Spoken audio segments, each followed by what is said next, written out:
کلی این موتورسیکلت به نزدم است و من ایره به نظیرگل عزیز تقدیم میکنم و تبریکات میگم. انشالله در رزق و روزی اینا برکت باشه.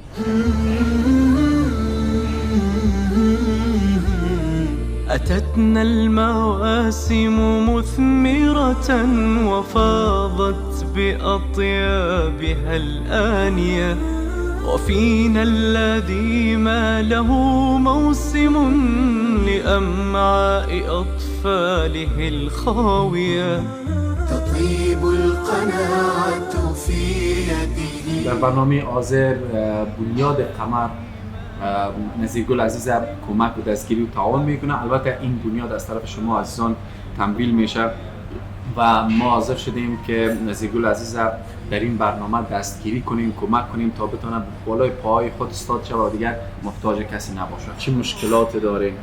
مشکلات میدونم اقتصاد خیلی ضعیف است.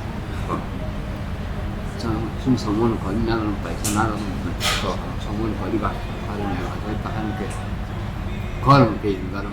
فرضاً فکر کن که نمی لحظه پروردگار جهانیان مستقیم صدای قلبت میشنود و هر دعایی که کنی میپذیره و ممکن بنیاد قمر یک وسیله شود که در واقع پروردگار مشکلات از این طریق حل کنه. همین لحظه از پروردگار چی میخوایی؟ همین لحظه از پروردگار میخوام یک چیزی من وسیله کنه که من دستم آزاد شود.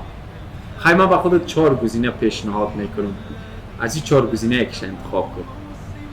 یک وسیله حمل و نقل که با واسطه از او مثلا میتونی که سودای مردم از یک منطقه به منطقه دیگر انتقال بدی یا کار دیگر کنی، یا یک غرفگک برات ساخته شود خوب است، یا یک مقدار پول برات داده شود. خب شاید پول مصرف کنی بعد از یک مدت بعد باز هم مورد اون مسئله، یا ای که در یک جای استخدام شوی و یک پول خیلی نسبی برات 100 افغانی 50 افغانی داده شود. از این 4 گزینه کدام شود میپذیری؟ یک کار دارم که یا یک مترک یک زرنگ باشن. خب من سودای مردم تو باید یک بدبختی از مشکلات نبرم. خب پس فکر که پروردگار این دعایی را که کردی و این درخواست را که از الله کردی پروردگار پذیرفت. انشالله بنیاد قمری کمک و دستگیری با خودت میکنه و امو موتر را که حالا زرنگ باشه یا هر شرکت کمپانی باشه ما برای تسلیم میکنیم و امیدوار هستم که از این طریق بتونی که امرار معاش کنی و زندگی شبانه روزی به شکل خوب سپری شود و دیگه محتاج کسی نباشی انشاءالله. با درود و سلام مجدد. قسمت اخیر برنامه است، قسمی که نظیرگل عزیز گفت که ما از خدا خواستم یا تمنا کردم و یا ای کاش ما یک موتورسیکل می‌داشتم به واسطه از او اموال مردم از یک منطقه به منطقه دیگه انتقال میدادم و همون زندگی شبانه روزی ما به شکل نرمال سپری میشد. ممنون و سپاسگزاری میکنیم از دوستایی که ما را تمویل میکنن تا مقسم فامیلای مستمند کمک کنیم. کلی این موتورسیکلت به نزدم است و ما ایره به نظیرگل عزیز